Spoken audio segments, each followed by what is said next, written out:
Hello students, today we will start our chapter number 13, that is sound. How do you come to know that a period is over in your school? आपको कैसे पता चलता है school जब आप आते हो कि आपकी क्लास ओवर हो गई है, नेक्स्ट क्लास स्टार्ट हो गई है? You come to know easily that someone is at your door when he knocks or you hear the sound of the doorbell. और आप घर में भी कैसे पता चलता है आपको कि कोई गेट पे आया है? जब कोई या तो गेट को नॉक करेगा या फिर आपकी जो बेल लगी हुई है डोर बेल वो बजेगी तब. Most of the time you can make out that someone is approaching you by just hearing the footsteps.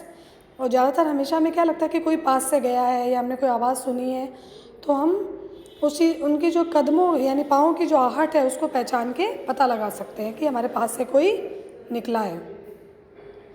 You might have played a game called hide and seek.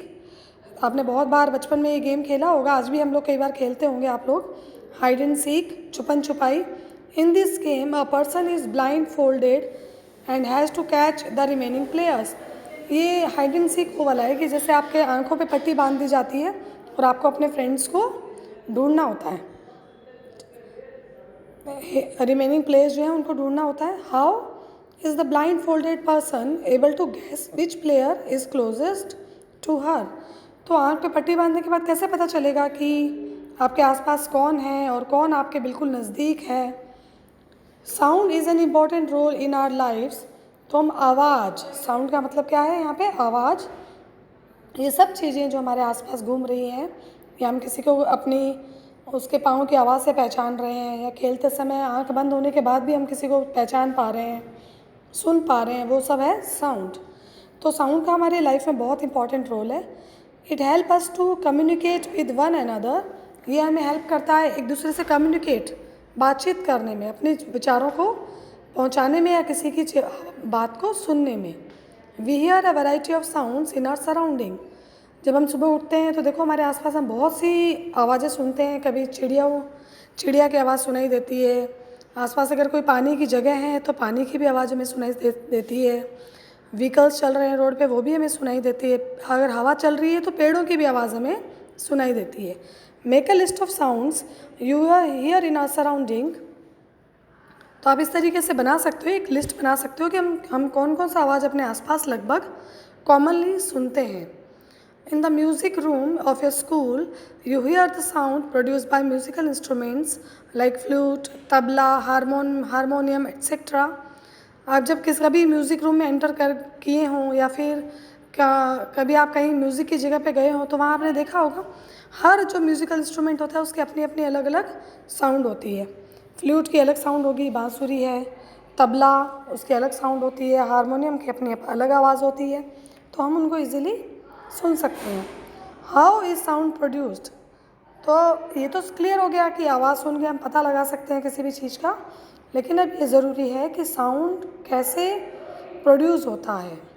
How does it travel from one place to another. किसी ने बोला, वो आपके कानों तक कैसे आया, कैसे वो ट्रैवल करता है. How do we hear sound. और अगर हमारे तक वो आ भी गया तो हम उसको कैसे सुन पाते हैं. Why are some sounds louder than other. क्यों कुछ आवाज़ बहुत तेज़ होती है और कुछ आवाज़ बहुत धीरे होती है. We shall discuss these questions in this chapter. हम ये सभी क्वेश्चंस इस चैप्टर में देखेंगे. अब देखो नेक्स्ट आपका यहाँ टॉपिक है sound is produced by a vibrating body. Vibrate. देखो आपने स्पीकर में जब साउंड सुनते हैं तो अगर आप स्पीकर पे हाथ रखते हो तो आप क्या देखते हो कि हम महसूस करते हैं कि वो वाइब्रेट हो रहा है. स्पीकर जो है वो वाइब्रेट हो रहा है और जिस टोन में म्यूज़िक आ रहा है वो उसी टोन में आपको वाइब्रेट करता हुआ महसूस होता है. Touch the school bell when it is not use. आप स्कूल की बेल है उसको टच कीजिए, जब वो यूज़ नहीं आ रही है तब टच करो. What do you feel. Again touch it when producing sound. जब वो उसको हमने बजाया नहीं है तब उसको अगर हम टच करते हैं तो वो हमें एकदम शांत नज़र आएगी. फीलिंग जो उसकी देगी एकदम कूल सा देगा. और जैसे ही हम उसको प्रोड्यूस बजाएंगे, वाइब्रेट करेंगे तो एक वाइब्रेटिंग साउंड, झंझनाहट जैसा साउंड जो है या फीलिंग जो है आपके हाथों में महसूस होगी. Can you feel it vibrating, तब आपको समझ में आएगा कि वास्तव में वाइब्रेट कैसे हो रहा है। अब आपको कुछ एक्टिविटीज़ दी हुई हैं, जैसे बर्तन को ये देखो, ये बच्चा बजा रहा है, तो हम यूटेंसिल्स को देखो, हम लोग अभी जन्माष्टमी के फंक्शन पे भी आप लोगों ने थाली बजाई होगी, तो उसका वाइब्रेटिंग साउंड हम सुन सकते हैं और वो जो वाइब्रेट करती है उसको महसूस कर सकते हैं। रबर बैंड को जब हम स्ट्रेच करके छोड़ते हैं तो वो कई देर तक हिलता है और वाइब्रेट करता है, तो उसका हल्का सा साउंड आप महसूस कर सकते हो। As you learn in class 7th, to and fro और back and forth motion of an object is called vibration. To and fro मतलब होता है आगे पीछे होना, ठीक है, और बैक एंड फोर्थ का मतलब आगे पीछे। जब कोई भी चीज़ अपनी जगह से आगे पीछे होती है, हिलती है, तो उस मोशन को हम बोलते हैं vibration. When a tightly stretch band is plugged, जब हम रबर बैंड को के दोनों किसी दो सिरों से बांध देते हैं और फिर समय से टाइटली उसको खींच के जब हम छोड़ेंगे तो क्या होगा, it vibrates and produces sound. तो वो वाइब्रेट होगा और उसमें से झन करके हल्की सी साउंड आपको सुनाई देगी। When it stops vibrating it does not produce any sound, और जब वो रुक जाएगा तब आपको उसमें कोई भी आवाज़ सुनाई नहीं देगी। अब सेम आपको यहाँ वाइब्रेटिंग डिश दिया हुआ है 13.4 फिगर में, देखिए, वेव्स इन वाटर। अब इसमें एक ने क्या किया, इसने एक थाली ली है और उसमें पानी डाला है, ठीक है। जब हम उसको टच नहीं कर रहे हैं या उसको बीट नहीं कर रहे हैं किसी चीज़ से, तो वो जो थाली है वो आपकी एकदम पानी है वो शांत नज़र आ रहा है। लेकिन जैसे हमने उसको स्पून से बीट किया, थाली को साइड से नॉक किया या बजाया, तो हमने क्या महसूस किया कि जो थाली है वो तो वाइब्रेट हो ही रही है, उसके साथ साथ पानी में भी वेव्स आ रही हैं। तो इसका मतलब वाइब्रेशन आप पानी में भी देख सकते हो। We see that a vibrating object produces sound. तो इससे हमें ये पता चलता है कि जो चीज़ वाइब्रेट करती हैं वही साउंड प्रोड्यूस भी करती हैं। In some cases the vibrations are easily visible to us. कुछ केसेस में वाइब्रेशंस आपको इजीली दिखाई भी देते हैं, but in the most cases their amplitude is so small that we can not see them. और बहुत सारे केसेस में ऐसा भी होता है कि उनका एम्पलीट्यूड यानी वाइब्रेशन इतनी स्मॉल होती है, इतनी कम होती है कि आप उनको नहीं देख सकते हो, सिर्फ महसूस कर सकते हो। However we can feel them, तो हम उनको महसूस कर सकते हैं। जैसे नीचे देखो, ये आपको एक तारा का पिक्चर दिया हुआ है। इसमें भी देखो, जब ये वायर से जब वो बजा रहे हैं उसको, तो वो वाइब्रेट करेगा और साउंड प्रोड्यूस करेगा। Make a list of familiar musical instruments and identify there vibrating parts. तो आप ऐसे बहुत सारे इंस्ट्रूमेंट्स ले सकते हो या उनकी एक लिस्ट बना सकते हो वाइब्रेटिंग पार्ट्स की।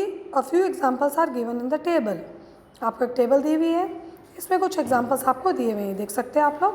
वीणा में क्या वाइब्रेशन किससे होता है, स्ट्रेच स्ट्रिंग से होता है। तबला में उसकी जो मेम्ब्रेन यानी ऊपर जो उस पर जो खाल लगी हुई है उसको जब बीट करते हैं तो उसमें से साउंड प्रोड्यूस होता है। Many of you might have been seen that manjira and ghatam and the note and खड़ताल, ये देखो सब बजाने की चीज़ें हैं। मंजीरा, खड़ताल, ये सब बजाने के इंस्ट्रूमेंट्स हैं। इनको आपस में टकरा के जब बजाया जाता है। This musical instruments are commonly used in many parts of our country. बहुत से हमारे देश के बहुत से जगह जगह पे इन चीज़ों का लोग यूज़ करते हैं। These instruments are simply beaten और struck. Can you name a few other musical instruments of this type. आप इस टाइप के और भी अदर म्यूजिकल इंस्ट्रूमेंट्स के नाम बता सकते हैं या समझ सकते हैं, ठीक है। ये देखिए नीचे आपको दिया हुआ है, जो मटकी है उसको बजाते हुए भी दिया हुआ है। तो ये सबका साउंड अपना अपना अलग होता है। मंजीरे का भी पिक्चर आपको दिया हुआ है। मंजीरे में आपस में उसको बजाया जाएगा जोर से, तो उसका साउंड अलग आएगा, ठीक है। अब आ जाती है यहाँ पे एक्टिविटी 13.5 देखिए। इसमें क्या किया है, 6 और 8 बाउल टम्बलर्स लिए हैं, उनको पानी से फिल कर दिया गया है। अब देखो जब वो स्टिक से बजा रहा है, पानी की क्वांटिटी सब में अलग अलग है, कम से लेके धीरे धीरे करते ज़्यादा।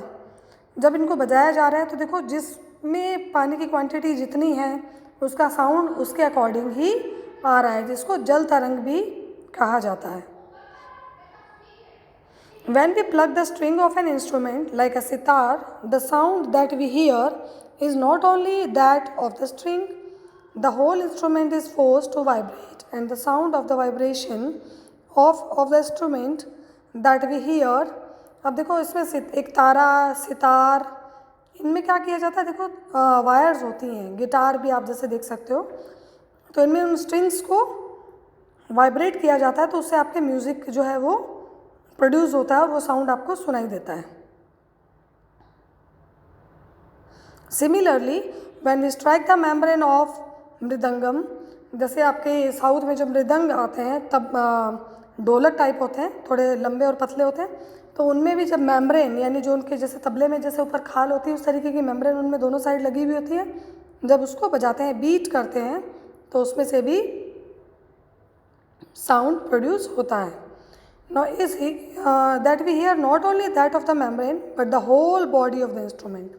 तो खाली मेम्ब्रेन या फिर जो हम गिटार और सितार में जो वायर स्ट्रेच कर रहे हैं उसकी ही आवाज़ आपको नहीं सुनाई देगी, पर पूरे म्यूज़िकल इंस्ट्रूमेंट की आवाज़ आपको सुनाई देगी। अब देखो when we speak does any part of our body vibrate, क्या जब आप बोलते हो तो आपके बॉडी का कोई पार्ट वाइब्रेट करता है? तो देखिए क्या दिया हुआ है, साउंड प्रोड्यूस बाय ह्यूमन्स, इसमें हम पढ़ेंगे क्या वाइब्रेट करता है। Speak loudly for a while और सिंग अ सॉन्ग, आप अपने ज़ोर से बोल के देखिए अपने आप से, या फिर कोई गाना गुनगुना के देखिए, और बज़ लाइक अ बी, या फिर बी की तरह साउंड बज़ ऐसे साउंड प्रोड्यूस करके देखिए। Put your hand on your throat as shown in the figure, और आपका गला जो है वहाँ पे हाथ रख के देखिए, जब भी आप बोलते हो या कोई साउंड निकालते हो तो क्या दिखाए, क्या पता ऑब्जर्व कर रहे हो आप लोग। Do you feel any vibration, क्या आपको कोई वाइब्रेशन वहाँ पे महसूस हो रही है? In humans the sound is produced by the voice box और लार्ynx। ह्यूमन्स के अंदर हमारा जो थ्रोट होता है, गला, उसमें वॉइस बॉक्स बना हुआ होता है, उससे जो हम जो भी बोलते हैं वो साउंड प्रोड्यूस होता है। Put your fingers on the throat and find a hard swallow, find a hard bump that seem to move when you swallow। जब आप अपने थ्रोट पे फिंगर रखेंगे तो आप देखेंगे कि एक बम्प जैसे, मतलब थोड़ा सा ऐसे उभरा हुआ सा पार्ट आपको नज़र आएगा, आप महसूस कर सकते हो उसको अपने फिंगर्स के थ्रू। This part of the body is known as voice box. जैसे देखो इसमें आपको पिक्चर में शो किया गया है, इस बॉडी के इस पार्ट को, हमारे थ्रोट के इस पार्ट को बोलते हैं voice box. It is at the upper end of the wind pipe, ये हमारी विंड पाइप के अपर एंड में होता है। Two vocal cords are stretched across the voice box of larynx in such a way that it leaves a narrow slit between them and passage of air। और यहाँ पे हमारे टू वोकल कॉर्ड्स होती हैं और उनके बीच में थोड़ा सा गैप होता है, जिससे हमारे क्या हो सकता है, एयर जो है वो इजीली पास हो सकती है। ठीक है। When the lungs force air through the slit, the vocal cords vibrate। जब हमारे लंग्स जो हैं फोर्स एयर को फोर्स करते हैं स्लिट की तरफ, तो वोकल कॉर्ड जो है वाइब्रेट होती हैं, और वाइब्रेट होने से वो साउंड को प्रोड्यूस करती हैं। Muscles attach to the vocal cord can make the cords tight और लूज, जो इससे अटैच वोकल कॉर्ड से अटैच जो मसल्स हैं वो उसको टाइट या फिर लूज करने में हेल्प करती हैं। When the vocal cords are tight and thin the type of quality of voice is different. जब हमारे वोकल कॉर्ड जो है वो जब टाइट होंगी तो आवाज़ अलग तरीके से आएगी, और वो जब लूज़ होंगी तो आवाज़ में फ़र्क आएगा, अलग अलग तरीके से साउंड प्रोड्यूस होगा। From that when they are loose and thick, let us see how the vocal cord function. तो हम देख सकते हैं कि वोकल कॉर्ड जो है वो किस तरीके से फंक्शन करती है। आपको एक्टिविटी दी हुई है। Take 2 rubber strips of the same size, 2 आपको रबर स्ट्रिप लेनी है सेम साइज की। Place these 2 pieces one above the other and stretch them tight. इनको एक दूसरे के ऊपर रखना है और टाइटली आपको क्या करना है, खींचना है। Now blow air through the gap between them. अब उनके बीच का जो थोड़ा सा गैप है वो आपके वोकल कॉर्ड्स की 2 स्ट्रिप्स की तरह हो गई हैं, ठीक है। उनके बीच के थोड़ा सा जो गैप है उसमें से आपको क्या करना है, एयर ब्लो करनी है, हवा उसमें डालनी है, ठीक है। As air blows through the stretch rubber strips the sound is produce. जब आप इसमें से एयर ब्लो करेंगे रबर बैंड के स्ट्रिप्स के बीच में से, तो आप देखेंगे एक साउंड जो है उसमें से कुछ ना कुछ आवाज़ आपको सुनाई देगी। You can also take a piece of paper with a narrow slit and hold it between your fingers as shown in figure 13.9। आप एक पेपर के साथ भी कर सकते हो, देखो ऐसा कई बार हम लोग बनाते हैं क्लासरूम में बच्चे, ठीक है। Now blow the slit and listen to the sound. Our vocal cord produces sound in a similar manner. तो उसी तरीके से जैसे एक्टिविटी आपने की है, हमारी वोकल कॉर्ड जो है वो भी उसी तरीके से काम करती है और उसी तरीके से उसमें साउंड प्रोड्यूस होता है। अब देखिए एक नॉलेज आपको दिया हुआ है, the vocal cord in man are about 20 millimetre long. Man में जो है वोकल कॉर्ड वो 20 मिलीमीटर लॉन्ग होती हैं। In women these are about 15 millimetre long, और विमेंस में ही 15 मिलीमीटर लॉन्ग होती हैं। Children have very short vocal cord. बच्चों की वोकल कॉर्ड जो होती है बहुत छोटी होती है। This is the reason why the voices of man women and children are different. यही कारण है कि मैन वुमेन एंड चिल्ड्रन जो बच्चे होते हैं उनकी आवाज़ में फ़र्क होता है। तो आज के लिए हम इतना ही पढ़ेंगे। नेक्स्ट टॉपिक आपको पार्ट 2 में मैं आपको नेक्स्ट इसकी जो रीडिंग है प्लस एक्सप्लेनेशन सेंड कर देंगे।